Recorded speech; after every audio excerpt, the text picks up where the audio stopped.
तो संगत जी, गुरु साहिबान सच्चे पातशाह जी ने केवल अध्यात्मक सिक्ख्या ही संसार च नहीं दी।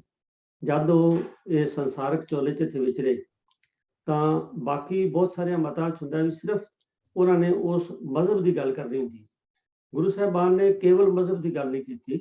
जिथे सानू स्पिरिचुअल एजुकेशन दी है उत्थे गुरु साहिबान ने तुसीं देखो बहुत सारे उसारी के काम किए, चाहे वह समाजिक है, ईवन राजनीतिक है, या होर कोई भाईचारे के जिहड़े काम ने।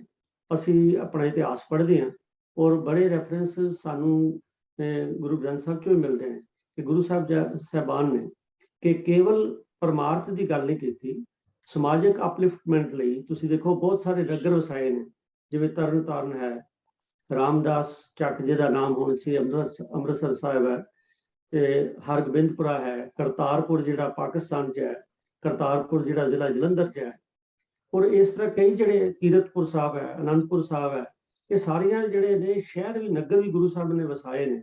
उस वेले दी जो समाजिक दशा है उन्होंने देखदे हैं।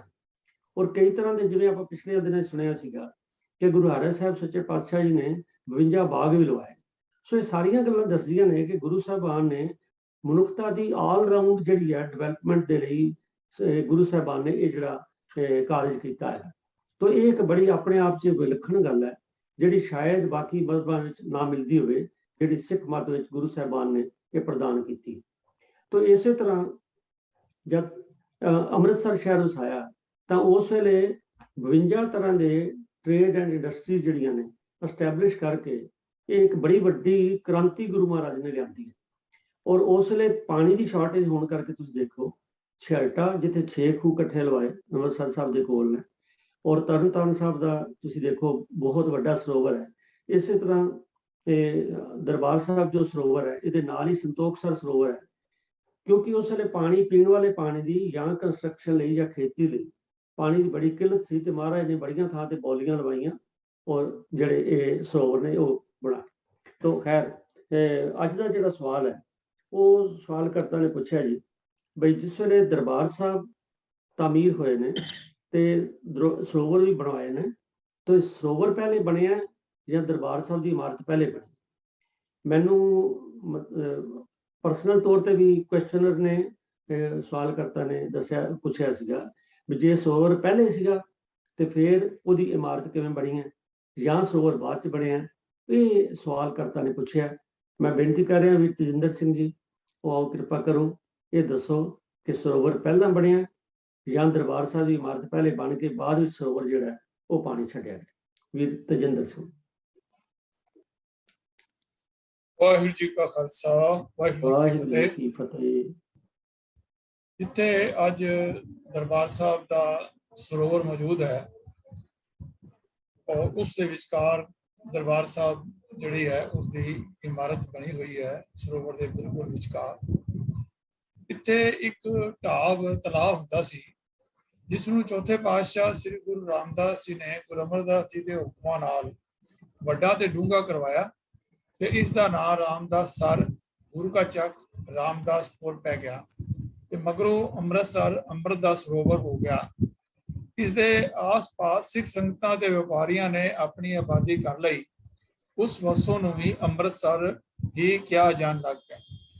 इस तरह मौजूदा शहर अमृतसर स्थान ते विश्व के अध्यात्मक नक्शे ते उभर के सामने आया, जिसनों शुरू विच आम करके चक गुरु का करके जाना जाता सी, जिस लई थां गुरु रामदास जी वालों पिंड तुंग सुल्तान वंड विंड ਅਤੇ आस-पास के पिंडों के जमींदारों तो 700 अकबरी मोहरा दे के खरीदी गई।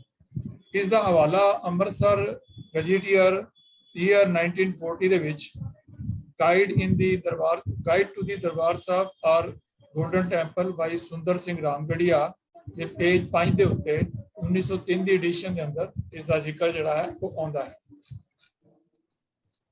अमृतसर शहर की सिरजना तो पहला गुरु अमरदास जी ने बाबा बुढ़ा जी नूं ये कहा कि इत्थे नेड़े एक जिहड़ा है वो एक जंगल भी लगा दिता जाए जिथे जिसनों भीड़ बाबा बुढ़ा जी कहा जाता है, और उत्थे जिहड़े सन जिहड़े पशु सन जंगल जिहड़े उस इलाके के अंदर उत्थे जिहड़े हैं रखे जाते सन। ਅੰਮ੍ਰਿਤਸਰ ਸਰੋਵਰ ਦੀ ਖੁਦਾਈ ਗੁਰੂ ਅਮਰਦਾਸ ਜੀ ਦੇ ਹੁਕਮ ਨਾਲ ਗੁਰੂ ਰਾਮਦਾਸ ਜੀ ਨੇ, ਇਹ ਨੋਟ ਕਰਨ ਵਾਲਾ ਹੈ, 6 ਨਵੰਬਰ 1573 ਈਸਵੀ ਨੂੰ ਆਰੰਭ ਕਰਵਾਈ। ਹਵਾਲਾ ਗਿਆਨੀ ਗਿਆਨ ਸਿੰਘ ਤਵਾਰੀ ਗੁਰੂ ਖਾਲਸਾ ਪੰਨਾ 344। ਬਾਬਾ ਬੁੱਢਾ ਜੀ ਅਨੁਸਾਰ ਸਰੋਵਰ ਦੀ ਖੁਦਾਈ ਲਈ ਪਹਿਲਾ ਟੱਕ ਗੁਰੂ ਰਾਮਦਾਸ ਜੀ ਨੇ ਆਪਣੇ ਕਰ ਕਮਲਾਂ ਦੁਆਰਾ ਲਗਾਇਆ ਅਤੇ ਇਹ ਸੇਵਾ ਕਾਰਜ ਦੁੱਖ ਭੰਜਨੀ ਬੇੜੀ ਨੇੜਿਓਂ ਆਰੰਭ ਹੋਇਆ। ਅਗਲੇ ਸਾਲ ਗੁਰੂ ਅਮਰਦਾਸ ਜੀ ਜੋਤ ਸਮਾ ਗਏ, ਜਿਸ ਕਰਕੇ ਇਹ ਸੇਵਾ ਕਾਰਜ ਰੁਕ ਗਿਆ।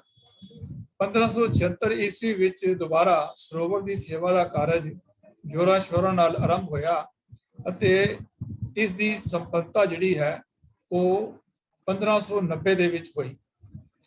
ਮੈਂ ਇੱਥੇ ਇੱਕ ਬੇਨਤੀ ਕਰਾਂ ਕਿ ਇਸ ਸਰੋਵਰ ਦੀ ਜਿਹੜੀ ਲੱਗਿਆ, ਇਹਦੇ 13 ਸਾਲ ਇਸ ਨੂੰ ਲੱਗ ਗਏ ਇਸ ਸਰੋਵਰ ਨੂੰ ਸੰਪੂਰਨ ਕਰਨ ਲੱਗਿਆ। ਸੇਵਾ ਕਰਦੇ ਹਰ ਸਮੇਂ ਸੰਗਤਾਂ ਵਿੱਚ ਵਿਸ਼ੇਸ਼ ਉਮਾ ਦੇਖਿਆ ਜਾਂਦਾ ਸੀ। ਇਸ ਸਮੇਂ ਤੱਕ ਗੁਰਬਾਣੀ ਗੁਰਗੱਦੀ ਤੇ ਗੁਰੂ ਅਰਜਨ ਦੇਵ ਜੀ 5ਵੇਂ ਗੁਰੂ ਦੇ ਰੂਪ ਵਿੱਚ ਵਿਰਾਜਮਾਨ ਹੋ ਚੁੱਕੇ ਸਨ। ਉਹਨਾਂ ਨੇ ਇਸ ਪਾਵਨ ਸਰੋਵਰ ਦੇ ਐਨ ਵਿਚਕਾਰ ਹਰਿਮੰਦਰ ਸਾਹਿਬ ਬਣਵਾਇਆ, ਜਿਸ ਦਾ ਨੀਂਹ ਪੱਥਰ ਮੁਸਲਮਾਨ ਦਰਵੇਸ਼ ਮੀਰ ਮੁਹੰਮਦ ਮਈਨੁਲ ਇਸਲਾਮ, ਜਿਨ੍ਹਾਂ ਨੂੰ ਪਿਆਰ ਤੇ ਸਤਿਕਾਰ ਨਾਲ ਮੀਆਂ ਮੀਰ ਜੀ ਕਰਕੇ ਯਾਦ ਕੀਤਾ ਜਾਂਦਾ ਹੈ, ਨੇ 1 ਮਾਘ 1631 ਮੁਤਾਬਕ 28/12/1588 ਨੂੰ ਰੱਖਿਆ ਤੇ ਇਸ ਇਮਾਰਤ ਦਾ ਜਿਹੜੀ ਮੁਕੰਮਲ ਹੈ ਉਹ 1590 ਦੇ ਵਿੱਚ ਹੋਇਆ। ਔਰ ਇਹ ਜਿਹੜੀ ਆਦਿ ਗ੍ਰੰਥ ਦੀ ਸੰਪਾਦਨਾ 5ਵੇਂ ਪਾਤਸ਼ਾਹ ਨੇ 1604 ਈਸਵੀ ਵਿੱਚ ਸੰਪੂਰਨ ਕਰਵਾਈ ਤੇ ਨਾਨਕ ਸ਼ਾਹੀ ਕੈਲੰਡਰ ਅਨੁਸਾਰ 1 ਸਤੰਬਰ 1604 ਨੂੰ ਆਦਿ ਗ੍ਰੰਥ ਸਾਹਿਬ ਨੂੰ ਹਰਿਮੰਦਰ ਸਾਹਿਬ ਵਿਖੇ ਵਿਰਾਜਮਾਨ ਕਰਨ ਦੀ ਪਵਿੱਤਰ ਕਾਰਵਾਈ ਅਮਲ ਵਿੱਚ ਆਂਦੀ। ਬਾਬਾ ਬੁੱਢਾ ਜੀ ਨੇ ਆਪਣੇ ਸੀਸ ਤੇ ਆਦਿ ਗੁਰੂ ਗ੍ਰੰਥ ਸਾਹਿਬ ਜੀ ਨੂੰ ਅਦਬ ਸਤਿਕਾਰ ਨਾਲ ਸੁਭਾਈਵਾਨ ਕੀਤਾ ਅਤੇ ਪਸ਼ਚਿਮ ਪਿਤਾ ਸਤਿਕਾਰ ਵਿੱਚ ਚੌਰ ਕਰਦੇ ਰਹੇ। ਸਾਰੇ ਸ਼ਹਿਰ ਵਿੱਚ ਇਸ ਪਾਵਨ ਗੁਰੂ ਗ੍ਰੰਥ ਸਾਹਿਬ ਨੂੰ ਇੱਕ ਨਗਰ ਕੀਰਤਨ ਦੇ ਰੂਪ ਵਿੱਚ ਰਾਮਸਰ ਤੋਂ ਜਿਹੜਾ ਹੈ ਦਰਬਾਰ ਸਾਹਿਬ ਵਿੱਚ ਜਿਹੜਾ ਲਿਜਾ ਕੇ ਇਸ ਦੇ ਵਿੱਚ ਵਿਰਾਜਮਾਨ ਕੀਤਾ। ਇਸ ਸ਼ੁਭ ਕਰਮ ਨਾਲ ਨਵੀਂ ਉਸਾਰੀ ਨਗਰੀ ਦੀ ਕਿਸਮਤ ਜਾਗ ਪਈ। ਸਾਰਾ ਸ਼ਹਿਰ ਧਾਰਮਿਕ ਸੁਗੰਧੀ ਨਾਲ ਪੁਨੀਤ ਹੋ ਗਿਆ। ਹਰਿਮੰਦਰ ਸਾਹਿਬ ਦੇ ਪ੍ਰਥਮ ਗ੍ਰੰਥੀ ਵਜੋਂ ਥਾਪੇ ਗਏ ਬਾਬਾ ਬੁੱਢਾ ਜੀ ਨੇ ਆਦਿ ਗੁਰੂ ਗ੍ਰੰਥ ਸਾਹਿਬ ਵਿੱਚੋਂ ਜਿਹੜਾ ਹੈ ਹੁਕਮਨਾਮਾ ਲਿਆ, ਜੋ ਅੰਕ 783 ਦੇ ਉੱਪਰ ਸ਼ੋਭਤ ਹੈ। ਸੂਹੀ ਮਹਿਲਾ 5ਵਾਂ, ਸੰਤਾਂ ਕੇ ਕਾਰਜ ਆਪ ਹੋਇਆ, ਹਰ ਕੰਮ ਕਰਾਵਣ ਆਇਆ ਰਾਮ। ਉਹ ਇੱਥੇ ਜਿਹੜਾ ਸਵਾਲ ਕਰਤਾ ਨੇ ਪੁੱਛਿਆ ਹੈ ਕਿ ਪਹਿਲਾਂ ਕੀ ਸੀਗਾ, ਸਰੋਵਰ ਸੀ ਜਾਂ ਪਹਿਲੇ ਦਰਬਾਰ ਸਾਹਿਬ ਦਾ ਜਿਹੜਾ ਹੈ ਉਹ ਬਿਲਡਿੰਗ ਸੀ। तो इस विचार तो स्पष्ट हो गया कि पहले गुरु अमरदास जी के हुक्मां नाल इस थां दे उपर जिहड़ा है सरोवर बनाया गया। और जिवें हुण अजकल असीं देखदे हां कि जदों कार सेवा हुंदी है तो एक पासे दा पानी जिहड़ा है रोक दिता जाता है ते दूजे पासे दी जिहड़ी है वो कार सेवा हो जाती है, सफाई हो जाती है। फिर दूजे पासे दा रोक करके बाकी जिहड़ा पासे पानी हुंदा है उत्थे दी जिहड़ी है वो रोक के कीता जाता है। कई तरीका जिहड़े पुल बनाए जाते हैं, पुल बनाने वेले भी किया जाता है कि नदियां का पानी एक साइड तो रोक के उत्थे जिहड़े आ उहदी नींह जिहड़ी हुंदी है, जिहड़े पिलर बनाए जाते हैं वो बनाए गए हैं। ते इसे तकनीक नाल ही जिहड़ा है ये जिहड़ा है इत्थे ये दरबार साहब के अंदर सरोवर के अंदर इस चीज़ के अंदर दरबार साहब की बिल्डिंग जिहड़ी है वो बनाई गई है। मैं इत्थे एक बेनती करा कि कुछ इतिहासकारां ने जिन्हां विचों हरिराम गुप्ता भी शामिल हैं, जिन्हां दे अंदर भगत सिंह हीरा भी शामिल हैं और जिन्हां दे विच होर विद्वान भी शामिल हैं। उन्होंने दरबार साहब की इमारत की जिहड़ी कंपलीशन है वो 1600 जिवें अपने जिहड़े हन विद्वान सिंह हैं जिन्हां दे बारे असी लैक्चर विच भी कवर करने असी उन्होंने भी लिखा कि 1601 में संपूर्ण होया और बाकी इतिहासकारां ने 1604 दे विच लिखा और ਉਹਦੇ ਨਾਲ ਹੀ ਲਿਖਿਆ ਵੀ ਉਦੋਂ ਹੀ ਦਰਬਾਰ ਸਾਹਿਬ ਦੇ ਅੰਦਰ ਮਹਾਰਾਜ ਦੀ ਗੁਰੂ ਗ੍ਰੰਥ ਆਦਿ ਨੂੰ ਪ੍ਰਕਾਸ਼ ਕੀਤਾ ਗਿਆ। ਲੇਕਿਨ ਸਿੱਖ ਮਿਸ਼ਨਰੀ ਕਾਲਜ ਨੇ ਜਿਹੜੀ ਕਿਤਾਬ ਲਿਖੀ ਹੈ ਉਸ ਕਿਤਾਬ ਸ੍ਰੀ ਗੁਰੂ ਅਰਜਨ ਦੇਵ ਮਹਾਰਾਜ ਦੇ ਜੀਵਨ ਦੇ ਉੱਪਰ ਬਿਰਤਾਂਤ ਲਿਖਿਆ ਹੈ। ਉਹਦੇ ਅੰਦਰ ਸਪਸ਼ਟ ਲਿਖਿਆ ਹੈ ਕਿ ਇਸ ਦੀ ਸੰਪੂਰਨਤਾ 1588 ਜਿਹੜੀ 28/12/1588 ਨੂੰ ਇਸ ਦਾ ਨੀਂਹ ਪੱਥਰ ਰੱਖਿਆ ਗਿਆ ਸਾਈਂ ਮੀਆਂ ਮੀਰ ਜੀ ਵੱਲੋਂ और इसकी संपूर्णता जिहड़ी है वो 1590 ਨੂੰ ਹੋਈ। तो इसनूं असीं ठीक समझदे हां ते इह आप जी दे नाल विचार साझे कीते हैं। भुल्लां दी खिमा गज के फतेह बुलाओ जी। वाहिगुरू जी का खालसा ਵਾਹਿਗੁਰੂ ਜੀ ਕਾ ਵਾਹਿਗੁਰੂ ਜੀ ਕੀ ਫਤਿਹ। ਸਰੋਵਰ ਪਹਿਲਾਂ ਬਣਾਇਆ ਗਿਆ ਔਰ ਦਰਬਾਰ ਸਾਹਿਬ ਦੀ ਜਿਹੜੀ ਇਮਾਰਤ ਹੈ ਉਹ ਬਾਅਦ ਵਿੱਚ ਬਣਾਈ ਗਈ। ਵੀਰ ਤੇਜਿੰਦਰ ਸਿੰਘ ਨੇ ਸਾਨੂੰ ਦੱਸਿਆ। ਤੋ ਵੀਰ ਤੇਜਿੰਦਰ ਸਿੰਘ ਜੀ ਅੱਜ ਕੱਲ੍ਹ ਕੁਦਰਤੀ ਪਿਛਲੇ ਹਫ਼ਤੇ ਔਰ ਉਸ ਪਿਛਲੇ ਹਫ਼ਤੇ ਵੀ ਸਾਨੂੰ ਅੰਮ੍ਰਿਤਸਰ ਦਾ ਇਤਿਹਾਸ ਜਿਹੜਾ ਹੈ ਉਹ ਦੱਸ ਰਹੇ ਨੇ ਦਰਬਾਰ ਸਾਹਿਬ ਦਾ। ਤੋ ਉਹਦੇ 'ਚ ਬਹੁਤ ਸਾਰੇ ਪੁਆਇੰਟ ਉਹਨਾਂ ਕਵਰ ਕੀਤੇ ਨੇ, ਅੱਗੋਂ ਵੀ ਆਉਂਦੇ ਦਿਨਾਂ 'ਚ ਕਰਨਗੇ। ਤੋ ਜ਼ਰੂਰੀ ਹੈ ਕਿ ਅਸੀਂ ਆਪਣੇ ਇਤਿਹਾਸਕ ਸਰੋਤਾਂ ਨਾਲ ਜੁੜੀਏ। ਇਤਿਹਾਸ ਤੋਂ ਆਪਾਂ ਅਗਵਾਈ ਲੈਣੀ ਹੁੰਦੀ ਹੈ। History is the lighthouse for our future. ਤੋ ਇਹ ਬੜੇ ਅੱਛੇ ਢੰਗ ਨਾਲ ਦੱਸ ਰਹੇ ਨੇ। ਅੱਜ ਵੀ ਇਹਨਾਂ ਨੇ ਇਹ ਸਵਾਲ ਕਰਤਾ ਦਾ ਜਵਾਬ ਦਿੱਤਾ।